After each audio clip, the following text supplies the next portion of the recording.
Hello, it's October 15th, 2025. Joe Zimhart here again for another installment of Cults in the Alt Culture. Some of you, maybe many of you listening to me here, have um, heard of or read about Peter Thiel's off the record lectures about the antichrist. Okay, so he apparently had it four lectures that were by invitation only to a select group of elites or whoever he thought would listen, and they weren't supposed to tell anybody what it was about. So, like a colleague of mine said, there's like a scarcity principle applying here. Everybody wants to know. We can't get in. It's expensive, whatever. I think it was $200 or something to get on there to listen to him. But he went on and on about his theories, which he's had for a while, about Armageddon and the end times and the Antichrist, that go along with his ideas about governance and tech and all of that. And the article that I read recently was by The Guardian, and it came out on October 10th. And its subtitle is "The Political Svengalian Investor Has Been Giving Lectures of an Evil King or Tyrant Who Appears in the End Times." So I'm not going to reiterate what a lot of the critics say or what even this article says, but one of the themes that comes out continually with Thiel, other than him being the person that backed J.D. Vance and all of that in terms of getting into Trump's cabinet, he seems obsessed with this idea of AI and technology and how that is going to influence us in some way that has an agency of its own, which we call the Antichrist. In his speeches, he waffles back and forth whether he really means it's metaphorical or it's an actual agent or devil or whatever. Who knows? He doesn't know, and he says he doesn't know.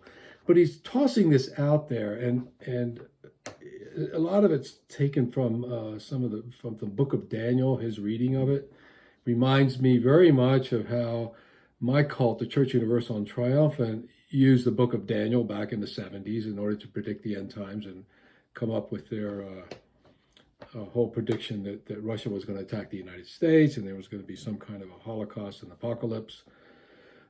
It didn't happen. But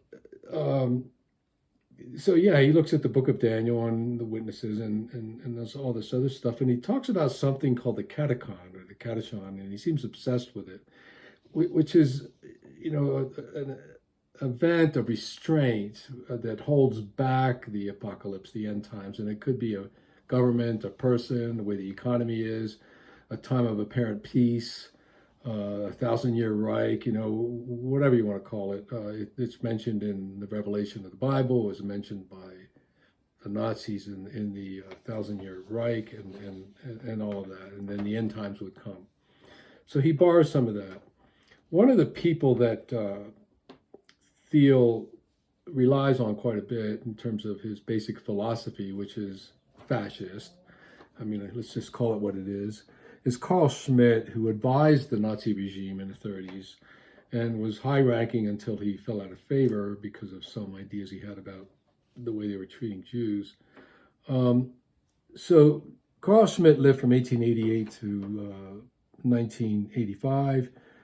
And I'm reading from Wikipedia. In 1945, American forces captured Schmitt, and after spending more than a year in an internment camp, he returned to his hometown of Plettsburgh and later to the residence of his housekeeper, and he stand in Plettenberg Posel.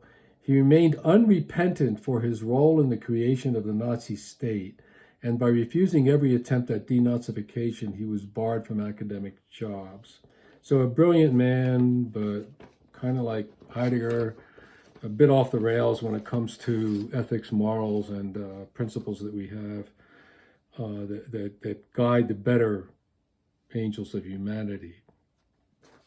So Schmidt's ideas, along with Thiel's, is to promote a government that has special executive powers, and right now we see that happening. Suspend the rule of law, in other words, rule by fiat from above in order to expedite processing of who you deem to be a criminal or treasonous to the regime. And we see some effort toward that in this particular administration. And the third point is derogation of legal and constitutional rights. And certainly people who are out there marching for no kings feel this happening and see it happening, have experienced it happening. Many of the people, the MAGA crowd, believes it's necessary, that you have to have a time of pain in order to right society, to make it right again. And then we're all going to benefit, whether we agree with the leader or not. Of course, that's speculative. So what I think's going on in Peter Thiel's head, I don't know, I just think, but he's a speculator. He speculates about religion and about the end times and the antichrist and all of this. And he even names some people that are antichrist types, like Greta Thunberg and senator or two that he doesn't like. He's all over the map, kind of kooky, in a way, similar to when you hear Putin talking about his cosmism and what he believes in terms of Russian destiny. It just doesn't really make historical sense, but it does influence geopolitics and how the powers that be are going to act. The end of the Guardian article says that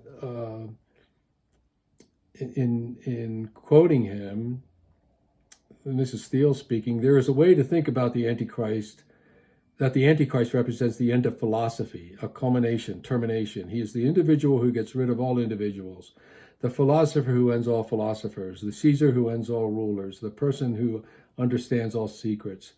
How is this possible in late modernity, where we don't believe a philosopher, king, tyrant, or ruler can come to power? So he's kind of hedging a bet here. And I think what he's doing, which is a lot of cult leaders do early in their career, is they come up with something that may or may not sound interesting, whether it's Joseph Smith or, let's say, Harbhajan Singh, who became Yogi Bhajan here in Santa Fe, that started the 3HO cult, kind of an offshoot of the Sikh religion. Bhajan began as kind of a meditation teacher in Los Angeles, and the more he taught about his tradition, which was not quite Sikhism as much as it was the Satmat tradition, which is an offshoot of it, where the guru was God, he started to suggest that maybe he had those godlike qualities. People began to accept it because he had this incredible charisma. And it's the followers that begin to help the leader define the cult and what the cult's going to teach. The leader just feeds it back to them. So what I see Thiel doing here is throwing all this stuff out he's been thinking about for a decade or two and seeing what the response is, and then he can refine his position, and maybe as a life coach to the administration or whatever role he's going to play, he and I'm speculating here too, he can, like a cult leader, begin to refine what this fascist agenda is going to look like, because it doesn't look like much now. It's kind of muddled. It just has some very odd and somewhat dangerous people in power right now in the American government, like Robert F. Kennedy. But what shape it's going to take, what the map is that's going to guide it, depends a lot on the feedback that someone like Thiel gets. And you're going to see that happening maybe in a year if this goes anywhere. It might not go anywhere. I don't know. Like him, I can't predict the future, and he says that. But he's definitely casting out a net, and he wants to see how many fish he can catch. And then those fish are going to give him feedback. Hey, I like this net. This is what I'd like you to do here and there. And then the cult leader, the guru, the messiah, whatever, can start shaping the narrative. Much like the narrative about Jesus, who nobody really knows what exactly happened there historically, but we do have an operatic kind of a reshaping of the Jesus story in what we call the Gospels. Each of the Gospels has its own spin on this opera, its own background music or soundtrack. But they developed a remarkable theology which is sustained for almost 2,000 years. And it's created thousands of different versions of Christianity that exist today even. It's a force, in human affairs. And in a sense, you can feel that Peter Thiel is hijacking this powerful narrative because it's the most powerful one, the Jesus story, on the planet Earth right now, and trying to shape it into his own thing and seeing what kind of feedback he says. So basically, that's all I'm saying here is that I'm not taking much of this too seriously, but I would take seriously how the responses to him shape his own worldview, and how by using some of the principles that he has been consistent with, that he borrows from Carl Schmitt, the Nazi advisor, should be interesting to see how much of this really carries forth in our government and begins to affect all of our lives in the next year.